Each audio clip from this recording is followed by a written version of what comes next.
आप सभी का स्वागत है ज्ञान आईएएस के इस वीडियो लेक्चर में। और हमने इससे पहली क्लास जो पार्ट 1 पढ़ा था उसमें हमने पढ़ा था अब तक क्या कि बजट क्या है, दुनिया में कैसे आया बजट नाम के शब्द से, और वहाँ से ये ब्रिटिश कॉलोनी तक पहुँच गया, और इसकी संरचना। Budget has two major points, income and expenditure, अर्थात इसके दो मुख्य बिंदु हैं, आय और व्यय। Revenue receivings, capital receivings, revenue expenditure और कैपिटल एक्सपेंडिचर। इसके पश्चात हमने पढ़ा कि बजटीय घाटे क्या होते हैं, बजटीय डेफिसिट्स। तो वो कई प्रकार के होते हैं, उनके बारे में जानते हैं। सबसे पहला घाटा है revenue deficit. Revenue deficit it shows that government expenditure is more than his income, अर्थात सरकार हम पर अधिक व्यय कर रही है और अपने स्रोतों से इतनी आय उसे प्राप्त नहीं हो पा रही। So revenue deficit that is clearly implement that expenditure is more than the income, अर्थात राजस्व घाटा, राजस्व व्यय माइनस राजस्व आय। सेकंड, प्रभावी राजस्व घाटा, revenue deficit, revenue deficit minus, इसमें डिफरेंस ये है कि जो हमने यहाँ पे घाटा हो गया, हमारे ऊपर खर्च ज़्यादा हो गए और सरकार के अपने स्रोतों से आय कुछ कम हुई।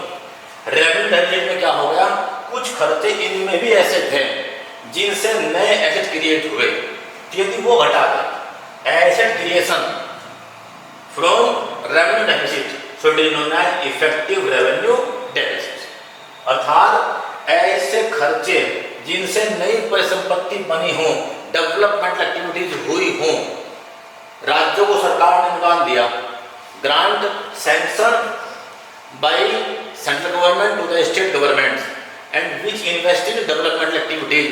So these kinds of expenses are known as asset creation expenses, अर्थात केंद्र ने राज्यों को धन दिया, उन्होंने विकासित कार्यों में खर्च कर दिया, तो यदि उसे घटा दिया जाए रेवेन्यू डेफिसिट से, राजस्व घाटे से, तो इसे कहते हैं प्रभावी राजस्व घाटा, effective revenue deficit.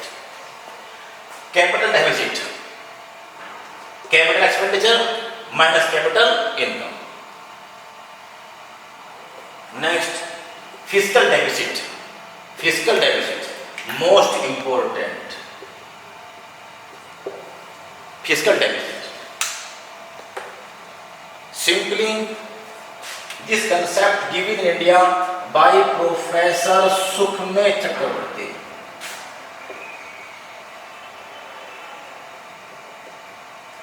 In 1987,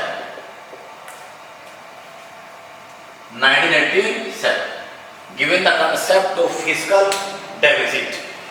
Fiscal deficit equal to budget deficit. Budget deficit.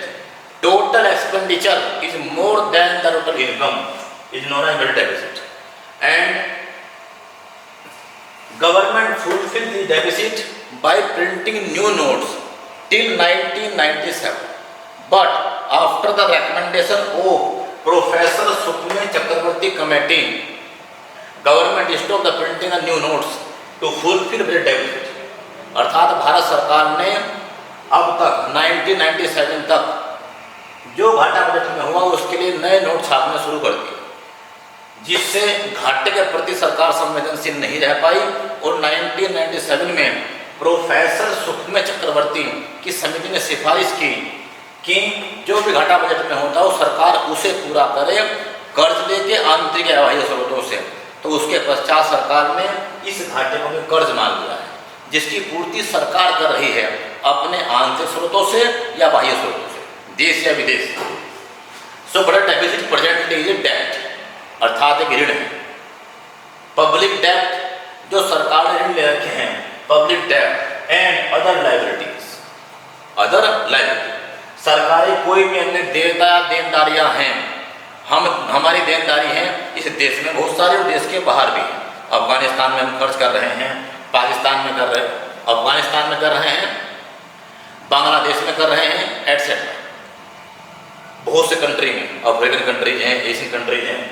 तो बजट डेफिसिट, जो भी कर्ज कहाँ हुआ हो, बजट के अंदर कुल व्यय ज़्यादा, कुल आय कम।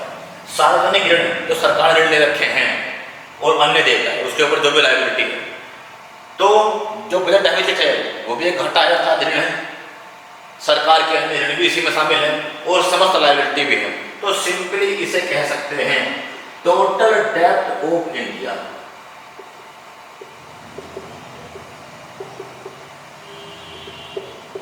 अर्थात सरकार की संपूर्ण ऋण अर्थात देनदारियां, ऋण व देनदारियां, टोटल डेब्ट ऑफ इंडिया, सिंपली संपूर्ण कर्ज जो भारत सरकार पे है।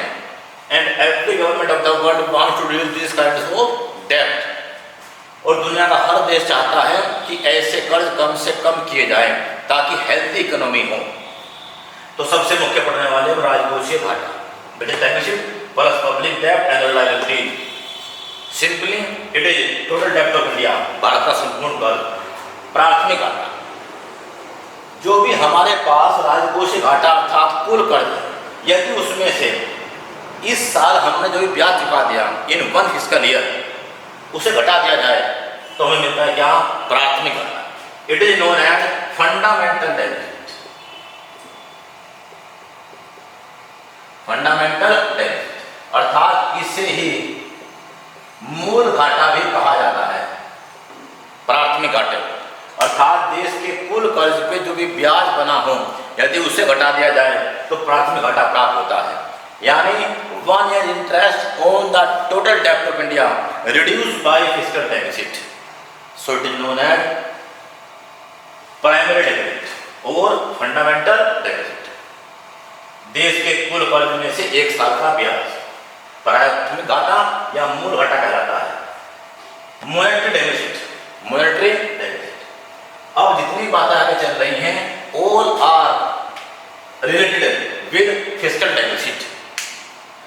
मॉनेटरी डेफिसिट अर्थात इस देश के कुल कर्ज को, सिंपली फिस्कल डेफिसिट को यदि आरबीआई मैनेज करती है, इफ आरबीआई मैनेज द डेब्ट of fiscal deficit via his sources, so it is known as monetary deficit. यदि इस राजकोषीय घाटे को आरबीआई करती है प्रबंधित, तो इसका नाम है मौद्रिक घाटा। ठीक, क्रियात्मक घाटा। If the inflation effect reduce from fiscal deficit, so it is known as operational deficit. Operational deficit यदि मुद्रास्फीति अर्थात महंगाई का जो प्रभाव है उसे खत्म कर दिया जाए राजकोषीय घाटे अर्थात कर्ज में से, तो क्या प्राप्त होगा? क्रियात्मक घाटा, जुड़वा घाटा या ट्विन डेफिसिट। ट्विन डेफिसिट क्या है जरा समझते हैं। बात भारत सरकार के अनुसार भारत की इकोनॉमी अप्रोक्सीमेटली 3000 बिलियन डॉलर की है, अर्थात 3 ट्रिलियन डॉलर, 2.9 समथिंग। इसमें से भारत सरकार ने 400 रुपये का या 400 बिलियन डॉलर का इसका बना दिया है budget. But unfortunately due to less tax collection इसमें क्या पड़ गया है? घाटा। अर्थात इस घाटे की पूर्ति भी सरकार करती है कर्ज लेके। सेकेंडली, हमारा देश कर रहा है व्यापार अर्थात ट्रेड, और ट्रेड कैसा? इंपोर्ट और एक्सपोर्ट, अर्थात निर्यात और आयात। दुर्भाग्यवश हमारा निर्यात कम है और आयात ज्यादा है, जिसमें gold,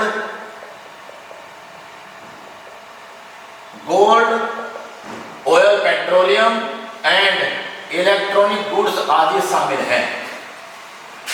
So we are also in trade deficit. All these trades execute in current account, अर्थात हम ये व्यापार आयात निर्यात का करंट अकाउंट अर्थात चालू खाते में करते हैं।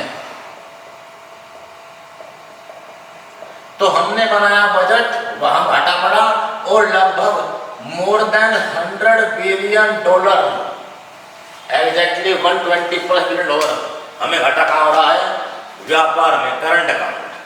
तो यदि एक fiscal deficit plus with current account deficit then it is not twin deficit. तो यदि राजकोषीय घाटे और चालू खाते घाटे को जोड़ दिया जाए, राजकोषीय घाटे, फिस्कल डेफिसिट और करंट अकाउंट डेफिसिट को जोड़ दिया जाए तो इसे कहते हैं ट्विन डेफिसिट, दोहरा। अर्थात ये अर्थव्यवस्था के लिए बुरी दशा है जहां घाटे क्या हो जाए? हर स्टेज पे या दोनों व्यापारों में। हम जो इम्पोर्ट एक्सपोर्ट कर रहे हैं वहां व्यापार के अंदर भी और अपने देश के भेंट या अन्य कर्जों के कारण से भी घाटा हो जाता हो। नेक्स्ट, कुछ देश ऐसे हैं जहां पर पहले से ही कर्ज का बोझ बहुत बड़ा है और उन देशों के अंदर जनसंख्या, आवश्यकताएं, निवेश, इन्वेस्टमेंट, इन सब की डिमांड बढ़ती जा रही है, तो नए कर्ज लेने पड़ रहे हैं। किस लिए? उन पुराने कर्जों को चुकाने के लिए। If government borrow fresh debt to pay the old debt, so it is known as विस्कस सर्किल ऑफ फिस्कल डेफिसिट। यानी हम कर चुके हैं दुष्चक्र में, उस दुष्चक्र का नाम है कर्ज का दुष्चक्र और उस कर्ज का नाम है राजकोषीय घाटा। अर्थात यदि कोई सरकार है, जैसे कि पाकिस्तान के ऊपर बहुत बड़ी मात्रा में कर्ज है और जिस कर्ज को चुकाने के लिए उसे सऊदी अरब से, यूएई से, IMF से निरंतर कर्ज की आवश्यकता है, जैसा ग्रीस के ऊपर उसकी GDP से भी लगभग 155% से अधिक कर्ज है और अब से कुछ वर्ष पहले कितना था वो? 175% ऑफ द GDP। अर्थात ऐसे देश जहां अपने पुराने कर्ज चुकाने के लिए नए कर्ज लेने पड़े उन्हें कहते हैं राजकोषीय घाटे का दुष्चक्र। If any government borrow the fresh debt to pay old debt, this viscous circle is known as fiscal viscous circle. So all these are known as deficit. Briefly revised, revenue expenditure minus revenue income is revenue deficit. Effective revenue deficit if we reduce revenue deficit minus asset creation expenditures, अर्थात राजस्व घाटे में से यदि वो खर्च घटा दिए जाए जिनसे कोई क्रिएशन हुआ हो, डेवलपमेंट एक्टिविटी हुई हो, स्कूल बना हो, अस्पताल बना हो, हाईवे बना हो, etcetera. Capital deficit, capital expenditure minus capital income. राजकोषीय घाटा, fiscal deficit, budget deficit plus public debt and other liability, simple total date of India. प्राथमिक घाटा, primary deficit. If we pay interest of present fiscal year from fiscal deficit, so it is known as primary deficit. यदि राजकोषीय घाटे में से एक साल का ब्याज हटा दें तो हमें मिलता है प्राथमिक घाटा, जिसे मूल घाटा कहते हैं। अर्थात हमारे ऊपर कितना नेट कर्ज है, हमने उसका ब्याज चुका दिया एक साल का जो बैठा। मौद्रिक घाटा, इफ RBI मैनेज द डेब्ट ऑफ गवर्नमेंट, यदि भारत सरकार के कर्जों को प्रबंधित करती हो, कौन? RBI, तो इसे कहते हैं मॉनेटरी डेफिसिट। क्रियात्मक, if we reduce inflation effect from fiscal deficit then we got operational deficit। यदि हम वर्तमान राजकोषीय घाटे अर्थात कर्ज में से महंगाई वाला प्रभाव खत्म करते हैं मुद्रास्फीति का, तो प्राप्त होता है क्रियात्मक घाटा। यदि फिस्कल डेफिसिट में जोड़ दें चालू खाते का घाटा, अर्थात व्यापार आदि में जो घाटा हो रहा है इम्पोर्ट एक्सपोर्ट में, वो प्लस जैसा कुल कर्ज से कहते हैं ट्विन डेफिसिट। और एक सर्किल, एक चक्र, उस चक्र जहां पुराने कर्ज चुकाने के लिए हमें लेने पड़ रहे हैं नए कर्ज। तो ऑल दीज आर क्लियर। चलते हैं आगे, गो अहेड।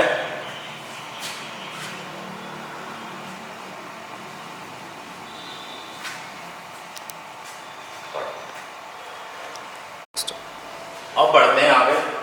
अब तक हमने पढ़ा बजट डेफिसिट कितने प्रकार के होते हैं। अब उससे अगला सेक्शन है बजट का है टाइप्स ऑफ बजट, कि बजट कितने प्रकार के होते हैं। टाइप्स बेसिकली 4 प्रकार के हैं। Zero base budget. Zero base budget क्या? It first time introduce by economist Peter of USA 1960। इसे विश्व में सबसे पहली बार पीटर नाम के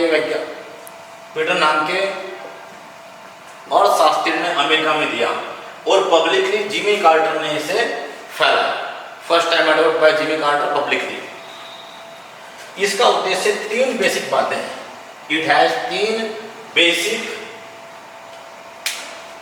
डिमांड्स। वाई स्पेंडिंग, हम खर्च क्यों करें, कितना खर्च करें, हाउ मच स्पेंड, और कहां खर्च करें, वेयर स्पेंडिंग। अर्थात all earlier expenses become zero. So every fresh year we decide 3 major things: why, how much और where. अर्थात इससे पहले किए गए सभी खर्च किसी भी मद के ऊपर शून्य मान लिए जाते हैं, शून्य मान लिए जाते हैं। अर्थात फॉर एग्जाम्पल हम बना रहे थे कोई प्रोग्राम, कोई कार्यक्रम, कोई हाईवे, कोई मेट्रो प्रोजेक्ट, उसे बनने में 10 साल लगने वाले हैं। तो जहां हमारा खर्च हो गया है किसी भी चीज का, और उस खर्च का अगले वर्ष पिछले पुराने खर्चों को शून्य मान लिया जाए और अगले खर्च शुरू किए जाए, तो क्यों ये प्रोजेक्ट चलाएं, कहां चलाएं, कितनी मात्रा में चलाएं, अलग अलग मदों में ऐसे विचार करके हम ये काम करते हैं। तो हर मद में एक वर्ष के अंदर जो भी खर्च हुआ हो अगले वर्ष उसे शून्य मान लिया जाएगा। अर्थात all earlier expenses become zero in next year. तो पूर्व सभी खर्च जीरो मान ले जाए तो इसी के नाम पे नाम पड़ा है शून्य बजट। अर्थात पूर्व का इफेक्ट इस पे नहीं पड़ता और हर योजना पे नए सिरे से विचार करते हैं कि इसे क्यों चलाए रखें, कितना इस पे खर्च करें और कहां खर्च करें। अगला, भारत सरकार ने इसे अपनाया 1997-98 में। क्लियरली सही। Outcome and performance budget, outcome and performance budget, परिणाम व निष्पादन बजट। इसके अंतर्गत हम ये चेक करते हैं कि जो भी खर्च हमने किए उसका क्या आउटकम आया। The main focus of this budget is outcome of any spending in any sector, area etcetera. So it has 2 concepts, outcome and performance. So basically one performance budget has many outcome budget. अर्थात एक निष्पादन budget में कई परिणाम निकल सकते हैं। जैसे भारत सरकार ने शिक्षा के ऊपर खर्च किया, यानी जो हमारी एजुकेशन मिनिस्ट्री है उससे हमने कुछ फंड दिए, तो उसकी परफॉर्मेंस हमें चेक करनी है, क्या परफॉर्मेंस। तो ये शिक्षा के अंदर छोटे छोटे पार्ट्स होंगे, डिपार्टमेंट होंगे सेपरेट अलग अलग। तो कहीं पे होगी क्या, एडल्ट एजुकेशन, प्रौढ़ शिक्षा, कहीं पे चाइल्ड एजुकेशन, कहीं पे मिडिल एजुकेशन, कहीं पे हायर एजुकेशन। अर्थात इसके अलग अलग पार्ट होंगे। तो हर एक के अंतर्गत हमने क्या आउटकम प्राप्त किया, ये आउटकम कहीं ज़्यादा हो सकता है, कहीं कम हो सकता है। So one performance budget has many outcomes, it में भी पॉजिटिव, नेगेटिव, व्हाट्सएप, जो भी। अर्थात main focus of this budget is out. इस बजट का मुख्य फोकस आउटकम पर है। तो एक मंत्रालय, एक बड़ा विभाग कैसे अपने छोटे छोटे परिणाम या आउटकम्स प्राप्त करता है। Outcome is micro level economics and performance is on macro level of economics. Okay, next one, लैंगिक बजट या लिंग आधारित बजट। भारत में लंबे समय से भारत की आधी आबादी अपना हक मांग रही है और उसके लिए बजट के अंदर अपने लिए पर्याप्त मात्रा में एलोकेशन या आवंटन चाहती है। तो इसे ध्यान में रखते हुए सरकार ने 2006-07 से भारत में भी लिंग आधारित बजट प्रस्तुत करना शुरू कर दिया कि इसमें महिलाओं की भागीदारी क्या होगी और अलग अलग क्षेत्रों में शिक्षा, स्वास्थ्य इत्यादि में उनके लिए कितना एलोकेट या आवंटित किया गया है। इस प्रकार का जो बजट है, जो लिंग को ध्यान में रखकर बनाया जाए या बजट के अंदर इस तत्व को समावेश किया जाए, उसे कहते हैं जेंडर बजटिंग या लिंग आधारित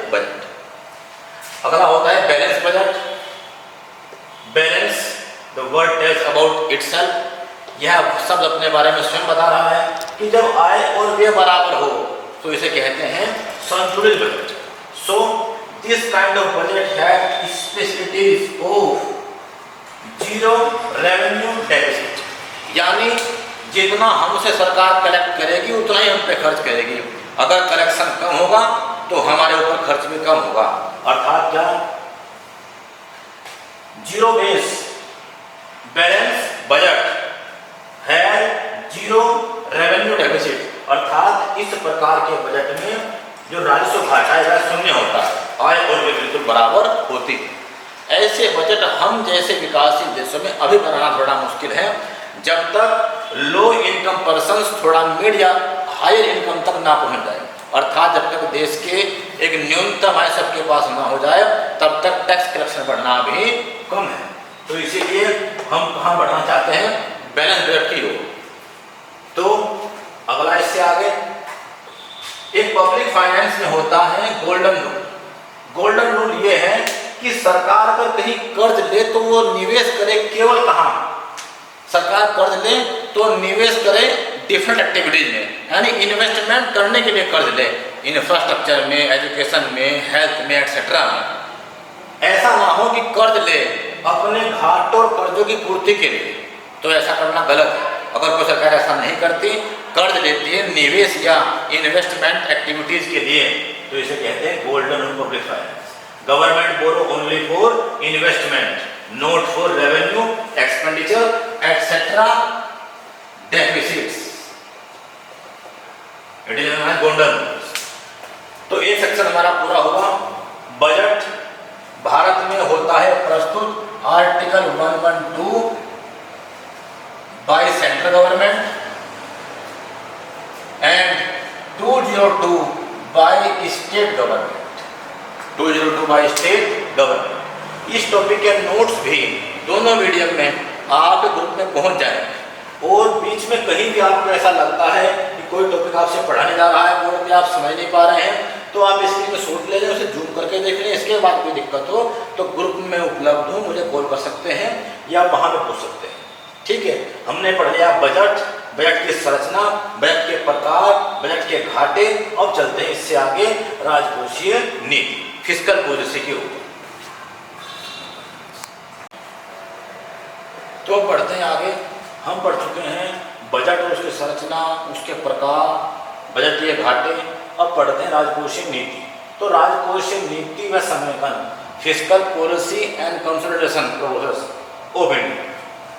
तो राजकोषीय घाटे के बारे में या राजकोषीय नीति के बारे में सिंपल इन वर्ड्स हमें पढ़नी है। सबसे पहले तो डेफिनेशंस, क्या है राजकोषीय घाटा, ठीक, किसके लिए लाई जा रही है policy. Secondly fiscal policy and target, कि ये पॉलिसी है क्या और इसमें क्या टारगेट सेट किए गए हैं। भारत में राजकोषीय घाटे बढ़ने के कारण क्या है, अर्थात देश का कर्ज क्यों बढ़ रहा है। Causes of fiscal deficit increment, fiscal policy and targets, effects, इस देश के कर्ज के बढ़ने के प्रभाव क्या होंगे। Effects to increase fiscal deficit in India positively and negative, ठीक। उसके बाद पढ़ेंगे सॉल्यूशंस, कि गवर्नमेंट ऑफ इंडिया इसके लिए किस रोड मैप पे चल रही है। Simply fiscal road map, fiscal road map of India, कि सरकार अब कहां जा रही है और कैसे इसे कम करने का प्रयास कर रही है। अंतिम में सुझाव और प्रयास, ठीक, क्या सुझाव है और क्या प्रयास अब तक अच्छे रिजल्ट दे रहे हैं, ठीक है। तो चलो बढ़ते हैं पहले डेफिनेशन से, परिभाषा हम पहले पढ़ चुके हैं, जस्ट रिपीट में समझिए। Fiscal deficit equal to budget deficit plus public debt and other liabilities, अर्थात राजकोषीय घाटा, जो घाटा बजट में होगा वो प्लस सार्वजनिक ऋण और अन्य देयता है।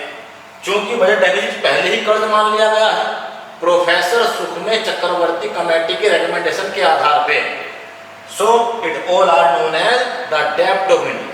तो राजकोषीय घाटा देश का कुल कर्ज, टोटल डेब्ट of India. Government adopt the policy of fiscal policy and targets after 1991 India opened his economy, which are known as LPG, and Indian economy faced the global competition.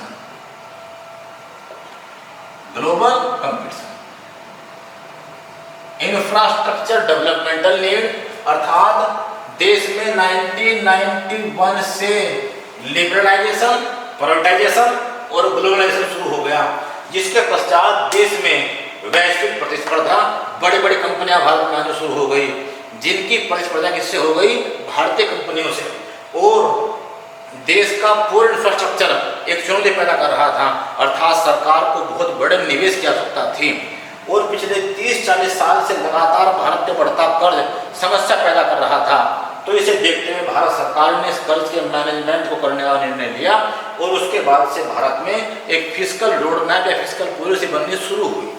और उसी के तहत पहली बार एक कॉन्क्रीट अधिनियम बनाया गया, FRBM act, fiscal responsibility and budget management act 2003, जिसकी दो बातें मुख्य थी। First of all, revenue deficit should B zero, राजस्व घाटा जीरो होना चाहिए। और उस समय ये बातें कही गई थी 2008-9 तक ऐसा कर देंगे, जिस प्रयास से रोड मैप पे सरकार चल रही थी, और वो अचीव भी हो पा रहे थे। राजकोषीय घाटे को जीडीपी का 3%, जीडीपी का 3%, 3% ऑफ जीडीपी कर देंगे।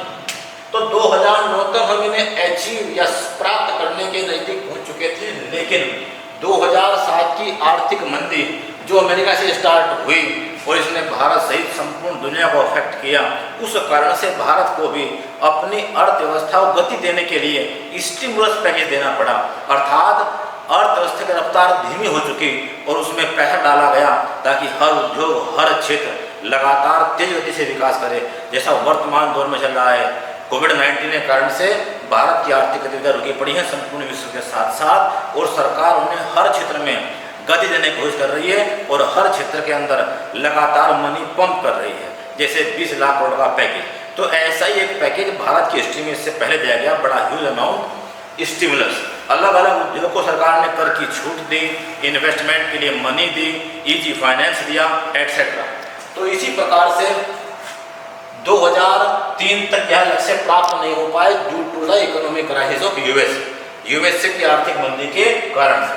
उसके पश्चात भारत सरकार जैसे उस मंदी से निकली भारत की अर्थव्यवस्था, तो भारत सरकार ने कमेटी बनाई, एनके सिंह कमेटी, स्टैब्लिश मई 2016, स्टैब्लिश यह समिति बनाई गई मई 2016 में, and recommendation given by the committee on January 27। और इस समिति ने अपनी सिफारिशें जनवरी 2017 में दी, जनवरी 2017। And the major recommendation of NK Singh committee is it will become the targets of fiscal policy। और जो वर्तमान में राजकोषीय नीति के लक्ष्य बन चुके हैं, क्या? डेब्ट जीडीपी रेशियो, डेब्ट GDP ratio should be 60% and government committed to reduce till 40%, but presently 60%। कि कर जीडीपी अनुपात जीडीपी के सापेक्ष कितना कर हमारे ऊपर हो, तो उस लक्ष्य क्या रखा गया है? 60, जिसे घटाकर 40 करने की बात पे सहमति बन गई। 40 क्या? 20 केंद्र और 20 राज्य, 20 state 20 centre, but according to committee 40% centre and 20% state, अर्थात देश के कुल कर्ज में आधा हिस्सा सरकार का होगा, आधा राज्य का होगा, अगर इसे 40 मान लिया जाए। ठीक। दूसरा, फिस्कल डेफिसिट समिति की सबसे बड़ी रिकमेंडेशन है कमेटी की। फिस्कल डेफिसिट, राजकोषीय घाटा 2.5% होना चाहिए। Fiscal deficit should be 2.5% up to 2023 तक, और इसमें ±0.5% का एक गैप छोड़ दिया गया है for abnormal economic conditions as like corona etcetera. और fiscal deficit will be reduce 0.5% per annum, 0.5% पर 0.5% per annum. In present budget 2021, the fiscal deficit of India is 3.3%, but due to COVID and economic slowdown, it may increase up to 4% or more than 2.5%. राजकोषीय घाटा लाना है 2023 तक, और इसमें हर साल कमी करने 0.5%. Revenue deficit should be 0.25%, and in further years it becomes zero. But according to committee, revenue deficit should be 0.25% up to 2023. 2023 तक राजस्व घाटे को 0.25% करना है, और इसमें प्रति वर्ष 0.8% की कटौती करनी है, और एक बना जाएगी फिस्कल काउंसिल जो इस पूरे सिस्टम की देखरेख करे और इसे मैनेज करे. फिस्कल काउंसिल, राजकोषीय परिषद, which maintain the road map and targets of India. Next, राजकोषीय घाटे के कारण, अर्थात क्या कारण है इस देश का कर्ज या राजकोषीय घाटा बढ़ता जा रहा है. इसके मुख्य कारण ये हैं कि एक तो आफ्टर 1991 और बिफोर 1991 भारत की अर्थव्यवस्था पहले ही एक हाई पॉपुलेशन कंट्री, जिसकी इकोनॉमिक नीड्स बहुत ज़्यादा है, इंफ्रास्ट्रक्चर की, डेवलपमेंटल, एजुकेशन, हेल्थ एटसेट्रा की. तो इसीलिए हमारे ऊपर कर्ज का एक जाल पहले से ही है, घरेलू और विदेशी. आज की अगर बात करें तो लगभग 586 बिलियन डॉलर भारत के ऊपर केवल विदेशी कर्ज. फॉरेन डेट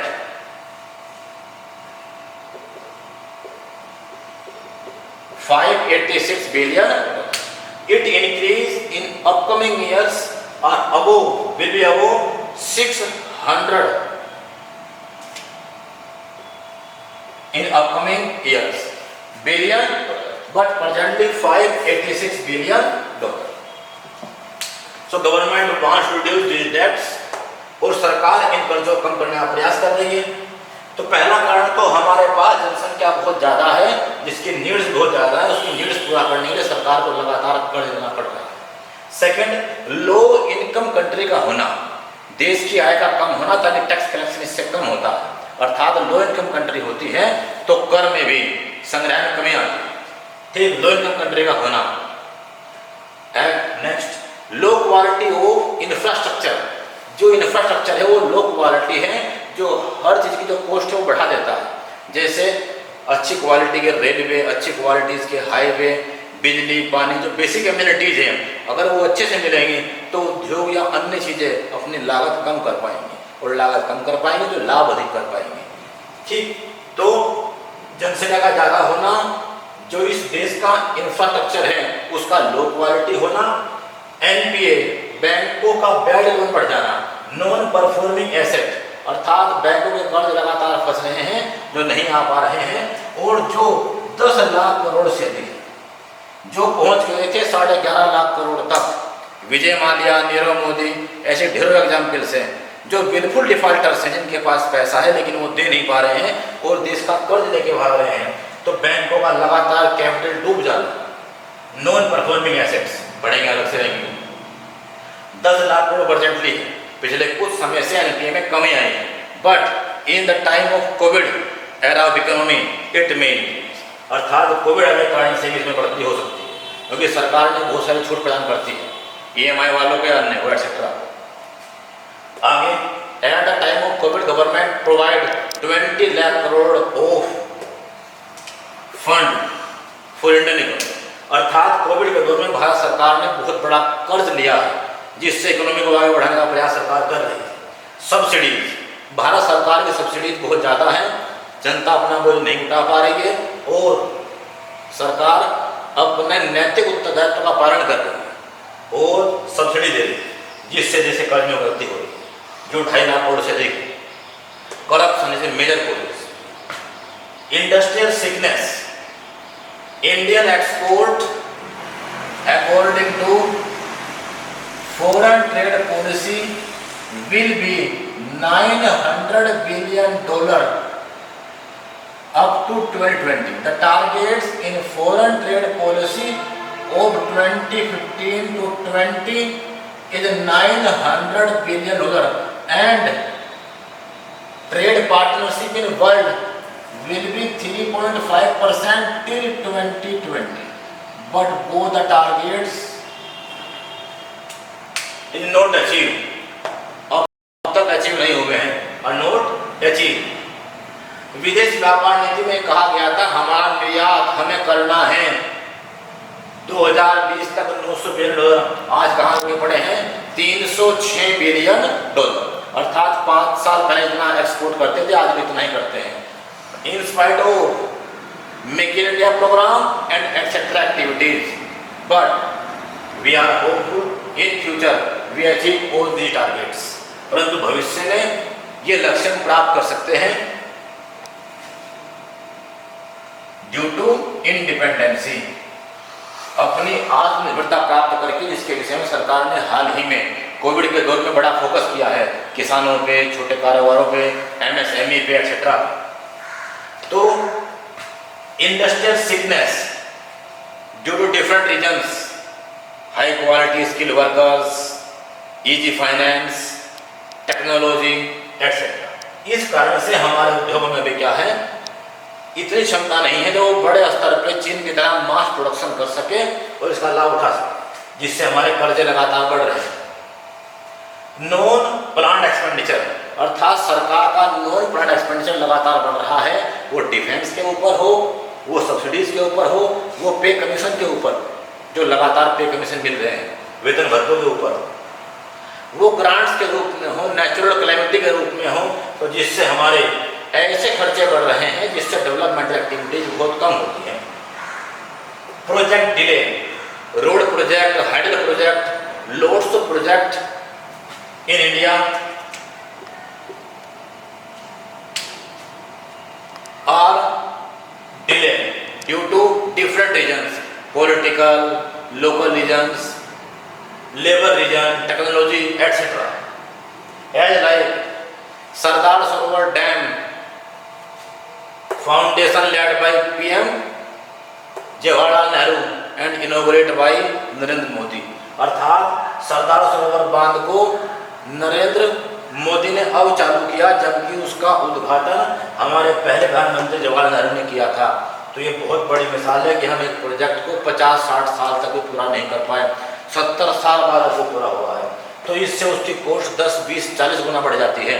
तो जब हर बेटी ऐसे कॉस्ट बढ़ेगी तो उस प्रोजेक्ट पे लिया गया कर्ज देने वाला ब्याज भी बढ़ेगा। Natural disasters, India face the climate change problems, forest fire, flood etcetera, and India invest 65,000 crore rupees per year due to natural calamities. So these kinds of funds we can save by better disaster management policies according to Sendai Declaration. Sendai Declaration by mitigation of natural calamities. So कई सारे कारण हैं जिससे देश का कर्ज बढ़ रहा है। ठीक, सकारात्मक इसके प्रभाव क्या पड़ने वाले हैं, इन सबके नोट्स भी आपके ग्रुप में पहुंच जाएंगे, वेल मेंटेन लिखे हुए बोर्ड पे। तो जस्ट ओनली फॉर डिक्टेट मैं यहाँ लिख रहा हूँ, बाकी प्रॉपर नोट्स आपके ग्रुप में पहुंच जाएंगे प्रॉपरली, दोनों मीडियम में, हिंदी में भी इंग्लिश में। और जैसे टॉपिक पूरा होगा उसके बाद आपके पास टेस्ट भी पहुंच जाएगा, दोनों मीडियम। अब क्या इस बात का फायदा है, देश ने कर्ज लिया, क्या कर्ज कोई फायदे की बात है, यही बात यहाँ देखने वाले हैं। और कर्ज नुकसान की बात है, ये बात यहाँ देखने वाले हैं। तो क्या इफेक्ट पड़ने वाले हैं देश के इस कर्ज या राजकोष से घाटे के, क्या इफेक्ट पड़ने वाले हैं। पहले देखते हैं पॉजिटिव। आपके माँ बाप आपको तैयारी करा रहे हैं, पढ़ा रहे हैं, लिखा रहे हैं, और उसके लिए कर्ज लेना पड़ रहा है उन्हें, तो ये कोई बुरी बात नहीं है। वो यदि कर्ज लेके पैसा करते हैं, अच्छे कार्य में अपना पैसा खर्च हो तो कोई बुरी बात नहीं है।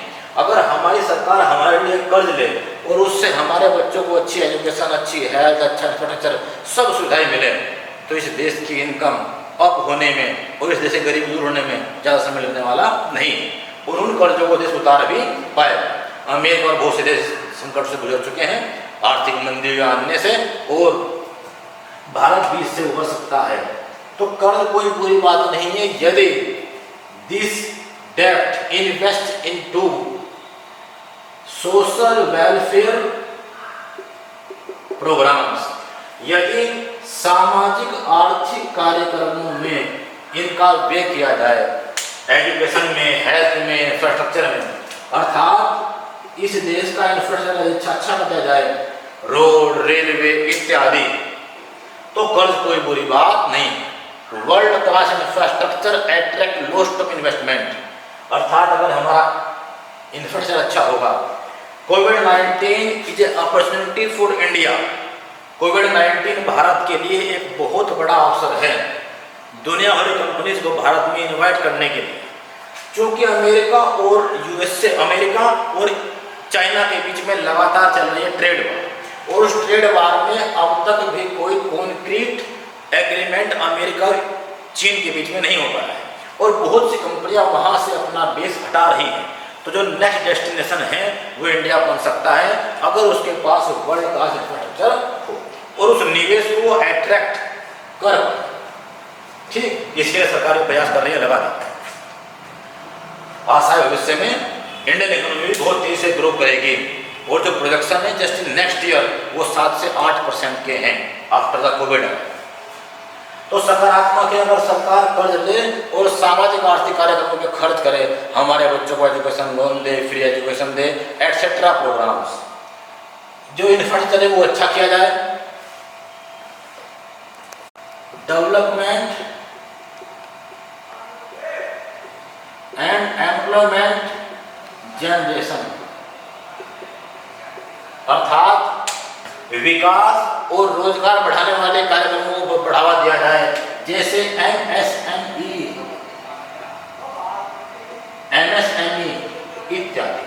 अर्थात यदि देश कर्ज ले और वो इन गतिविधियों में खर्च करे तो ये कर्ज कोई बुरी बात नहीं है। अमेरिका पे हमसे अधिक कर्ज है, चीन पे हमसे अधिक कर्ज है, 90% तक का कर्ज है यूएस इकोनॉमी के ऊपर, लेकिन उस कर्ज का मैनेजमेंट सरकार कैसे करती है, जनता के लिए वो कैसे इन्वेस्ट करती है, हाईवेज में, एजुकेशन में, रेलवे में, हर चीज़ के अंदर, हेल्थ सिस्टम के अंदर।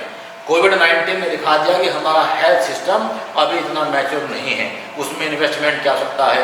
ऐसी हर क्षेत्र में इन्वेस्टमेंट करें तो कोई बुरी बात नहीं है, सरकार इसके लिए चाहे कर्ज भी। तो राजकोष से घाटा सकारात्मक है यदि उसका सदुपयोग किया जाए for the new India, and develop India. नकारात्मक, ये कर्ज एक नकारात्मक अवधारणा भी है। यदि भारत सरकार लगातार कर्ज के बोझ में दबी हुई है तो उसके पास इन्वेस्टमेंट के लिए पैसा नहीं है। इन एनर्जी सेक्टर, इन इंफ्रास्ट्रक्चर, अर्थात लगातार सरकार ने कर्ज लेकर ये काम कर दिया तो सकारात्मक है।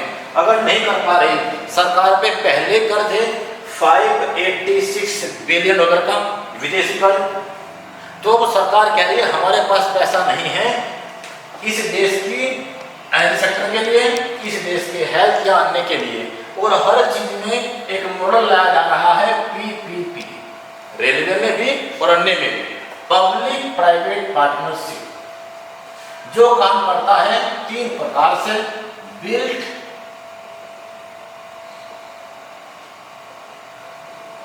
ऑपरेट और ट्रांसफर, बनाओ, चलाओ, स्थानांतरित करो। अर्थात क्या, government adopt the PPP model due to the lack of investment और कैपिटल, अर्थात सरकार के पास पूंजी का अभाव है, इसीलिए वो हर क्षेत्र में PPP, पब्लिक प्राइवेट पार्टनरशिप को इंट्रोड्यूस कर रही है, सार्वजनिक निजी भागीदारी, और बनाओ, चलाओ, स्थानांतरित करो। तो आज भारत के हाईवेज प्राइवेट कंपनीज बना रही है, जिन्हें फंड दे रही है भारत सरकार, उनकी लहरें चल रही है, और इन हाईवेज पे टोल कलेक्ट किया जा रहा है। वो कौन बेयर कर रही है? देश की जनता। ठीक, अर्थात क्या? Lack of investment, energy, infrastructure, health, education etcetera. तो कर्ज लिया क्यों? किसके लिए कर्ज लिया? कि देश में मुख्य समस्या भी बनी हुई है, लगभग आधी आबादी का बैंक में कोई खाता ही नहीं, 50% बैंक खातों से दूर, 10% के पास भी बीमा सुविधा उपलब्ध नहीं है। तो कर्ज लिया तो किसके लिए लिया? इतना बड़ा कर्ज हमने कर लिया है और हमारे वहाँ बेसिक समस्या भी तो बनी हुई है। तो निवेश का अभाव, the lack of capital, lack of capital, investment के लिए पैसा नहीं है, हमारे पास कैपिटल का अभाव है। And capital need for government, for industry और फॉर पब्लिक। देश में पूंजी का अभाव है जिसकी जरूरत तीन तत्व को है, तीन सेक्टर्स को है, गवर्नमेंट को है, उद्योग इंडस्ट्रीज को है, इंडस्ट्रीज और पब्लिक को भी अपने car loan, home loan, education loan, इसके लिए कैपिटल की आवश्यकता है। जब कर्ज की पूर्ति करने में ही बड़ा पैसा खर्च हो रहा है तो देश में पूंजी का अभाव, इन्वेस्टमेंट का अभाव। इसके पश्चात हमने कर्ज लिया और देश में अच्छा इंफ्रास्ट्रक्चर इत्यादि नहीं बन पाया या उसकी अभी कमी रह गई है, और इसके बावजूद भी कुछ व्यक्ति अति धनाढ्य हो गए हैं। अर्थात देश का लगभग 80% एनपीए तो केवल 17 इंडस्ट्रियल हाउसेस के ऊपर है। अर्थात कई लाख करोड़ का कर्ज अगर उद्योगपति ले रहे हैं, जैसे मुकेश अंबानी के ऊपर कर्ज है 2,63,000 करोड़ रुपये, 2.63 lakh crore rupees. So these kinds of finance to private sector, especially industrial houses, create a problem of centralization of money. तो हमने कर्ज लिया क्यों? और कर्ज लेकर चंद व्यक्तियों को दे दिया तो विकास भी किसका हुआ? चंद व्यक्तियों का ही। तो इसने क्या कर दिया? पूंजी का संकेंद्रण, अर्थात पूंजी चंद व्यक्तियों तक पहुंच गई, चंद व्यक्तियों के हाथ में पूंजी है और वो रिस्क से कहाँ पहुंच रही है? नीचे, बहुत कम मात्रा में। अगर ऐसा फाइनेंस जैसा कोविड के दौर में दे रही है भारत सरकार एमएसएमई के लिए, किसानों के लिए, ऐसा बूस्ट 20 साल से लगातार करती रहती तो भारत का तस्वीर कुछ और होती और विकास में सब लोगों की भागीदारी होती। ऐसा ना होता क्या कि देश के 10% व्यक्तियों के पास देश की 80% से अधिक संपत्ति है। ऑक्सफैम की रिपोर्ट के अनुसार, Oxfam report and world wealth report and Oxfam report ये कहती है कि भारत के 10% से कम व्यक्तियों के पास देश की 80% से अधिक संपत्ति है।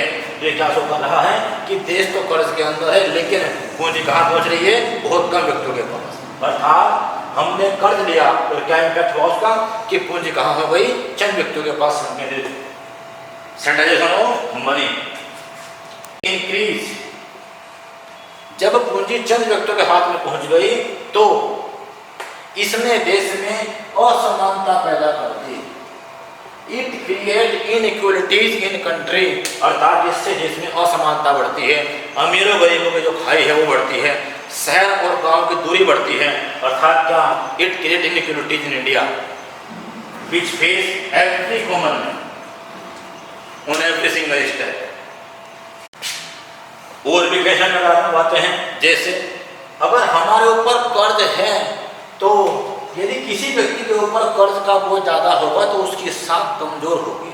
ऐसे देश के ऊपर कर्ज का बोझ ज्यादा होगा तो देश की साख भी कमजोर होगी। It means it not increase the credit rating of India, so these kinds of debts effect the credit rating of, इससे भारत की साख पर भी विपरीत प्रभाव पड़ता है। अर्थात लगातार बढ़ते कर्ज से भारत की साख कमजोर होती है कि भारत कर्ज के बोझ में दबा हुआ है जो लगातार बढ़ रहा है।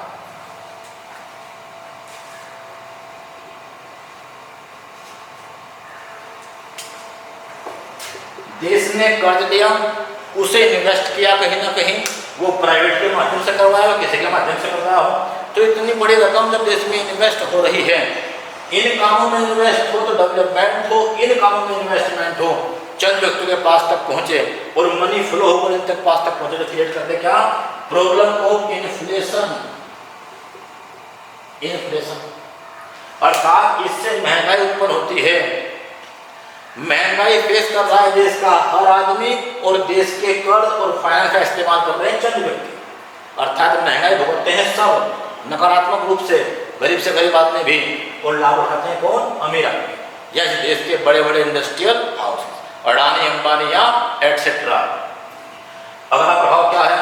इस कर्ज को कम करने के लिए भारत सरकार ऋण लेती है IMF से, वर्ल्ड बैंक से, किसी अन्य से, देशों से, ताकि ऋण की पूर्ति हो सके, या इन्वाइट करती है कि देश में इन्वेस्टमेंट हो सके।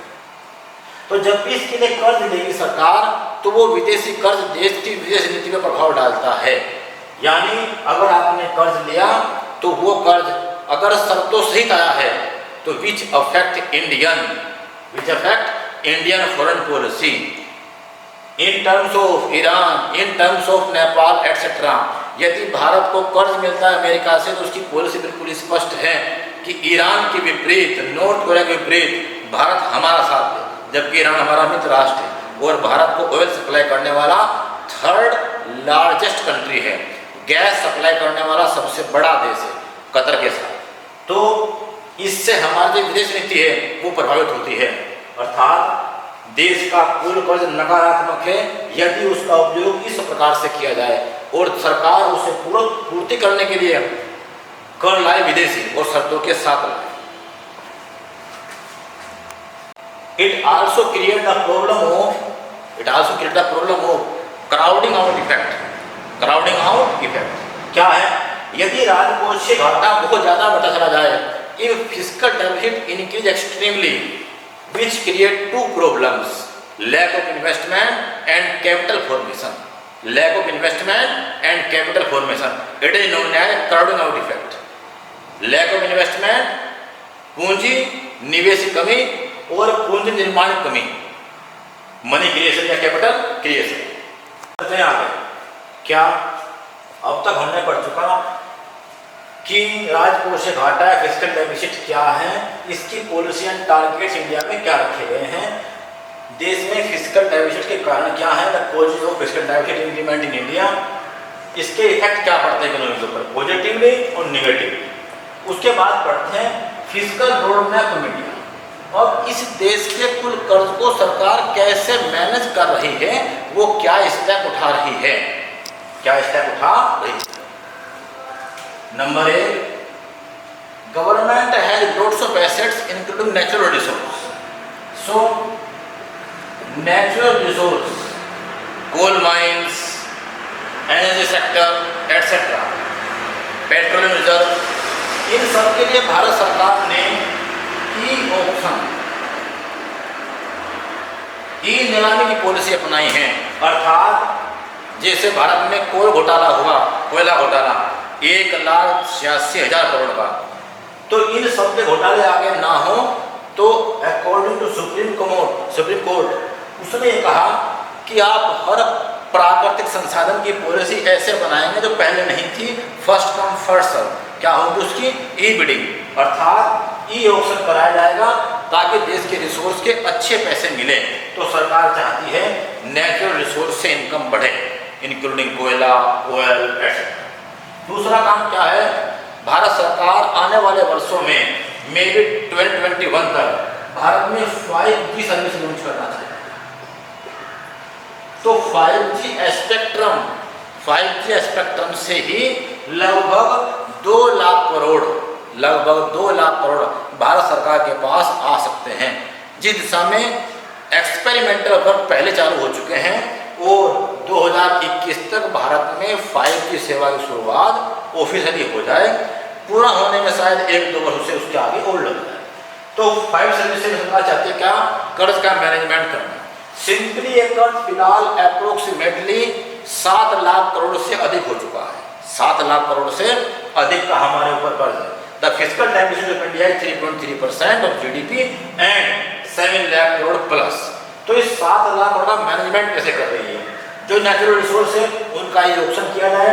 जो 5 सर्विस है, सरकार आगे ये करना चाहती है कि जो महंगे विदेशी ऋण है उनसे बचा जाए। अवॉइड कॉस्टली फॉरेन डेट और बोरोइंग्स, अर्थात महंगे विदेशी ऋणों से हम बचें।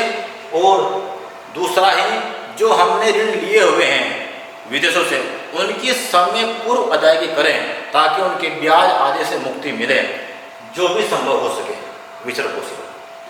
अर्थात सरकार का कार्यक्रम है अपने विदेशी ऋण का प्रबंधन करना, जो अल्पकालिक ऋण है उनकी समय पूर्व अदायगी करना और महंगे विदेशी ऋणों से बचना। इसके साथ ही सरकार बैंकिंग रिफॉर्म कर रही है ताकि एनपीए संकट से निपटा जा सके और जिन प्रोजेक्टों में पैसा फंसा हुआ है उन्हें किसी प्रकार से पूरा करके इसे डूबने से बचाया जा सके। इसके साथ ही सरकार वर्तमान में जो संकट ILFC इत्यादि में आया है, माइक्रो फाइनेंस सेक्टर में आया है, उन सबको दूर करने का प्रयास कर रही है और स्ट्रेंथन कर रही है MSME आदि को,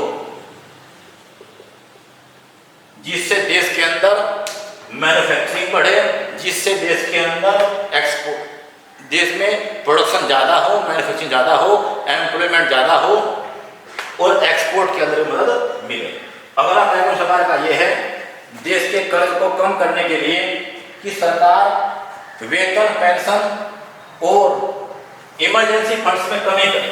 अर्थात सरकार ने जो पेंशन हैं उसे 2004 से रेगुलेट कर दिया है और अब पेंशन क्या होगी, अंशदायी, कि आप ही उसका अंश देंगे और आपको पेंशन मिलेगी। अर्थात pension reforms have been implemented by the government to manage this kinds of debts. Speed up the projects,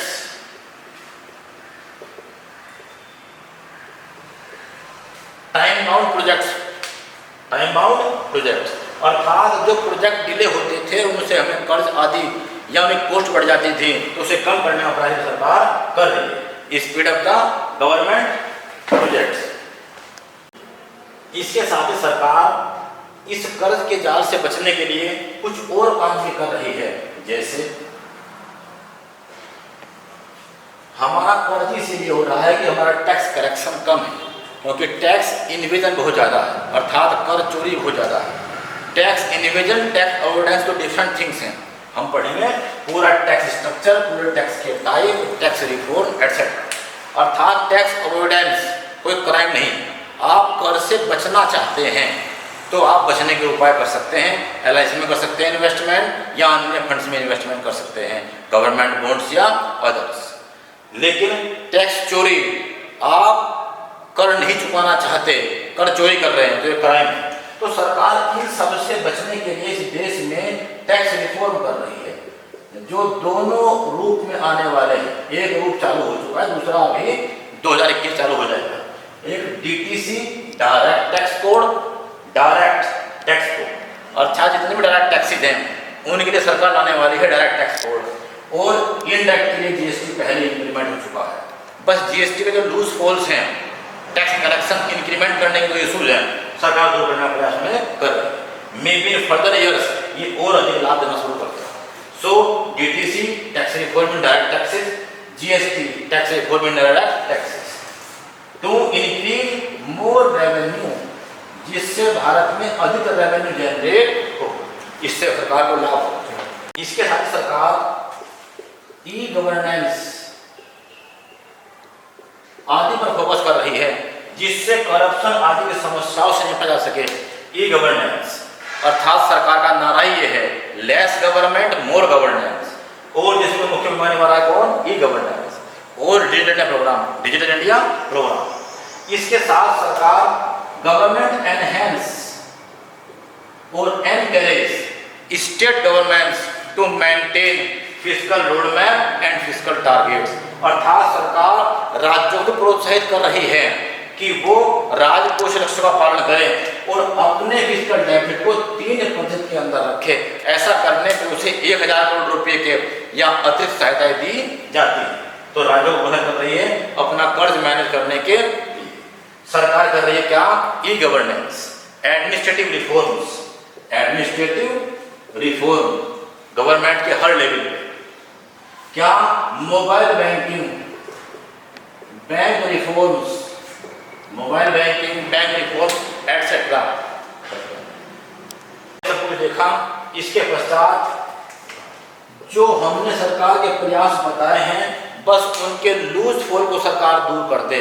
जहां जहां जिसमें लूज फॉल है, अगर मनरेगा में फर्जी जॉब कार्ड का इशू है तो बैंकों के अंदर जो परसेंटेज देकर लोन पास करने का इशू है, प्रोजेक्ट डिले का मामला है, प्रोजेक्ट कॉस्ट को पहले ही बढ़ा देने का मामला है, इन सब पे सरकार ध्यान दे तो सरकार राज्यों से घाटे को कम कर सकती है। अर्थात प्रोजेक्ट कॉस्ट को पहले ही बढ़ाया जाता है, मंत्रालय अपने बजट एलोकेशन को पहले अधिक बढ़ाता है ताकि जो कमीशन खोरी है और जो ठेकाने वाली व्यवस्था है इसको तोड़ा जा सके और सरकार अपने खर्चों को कम से कम कर सके और speed up the government policies, अर्थात सरकार की नीतियों को तेजी से लागू किया जाए और निर्णय में दे, अर्थात डिसीजन डिले की समस्या को दूर किया जा सके। जैसे 5G लॉन्च करना है तो वो तेजी से लॉन्च करना है, अर्थात सरकार जितने रिफॉर्म कर रही है उन्हें तेजी के साथ में रिफॉर्म करे हर सेक्टर में, education reforms etcetera, tax reform, bank reform, political reform.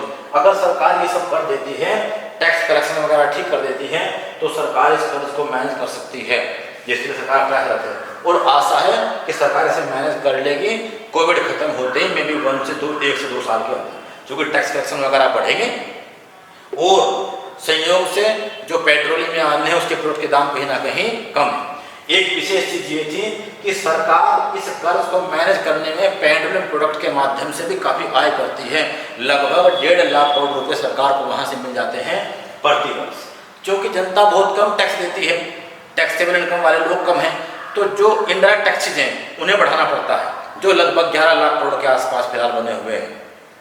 अर्थात सरकार ये चाहती है कि जो डीजल पेट्रोल है उस पर टैक्स बढ़ाया जाए ताकि वहां से कलेक्शन बढ़े, जिनका उपयोग हम डेवलपमेंट एक्टिविटीज में कर सके अलग अलग प्रकार के सहसिया में।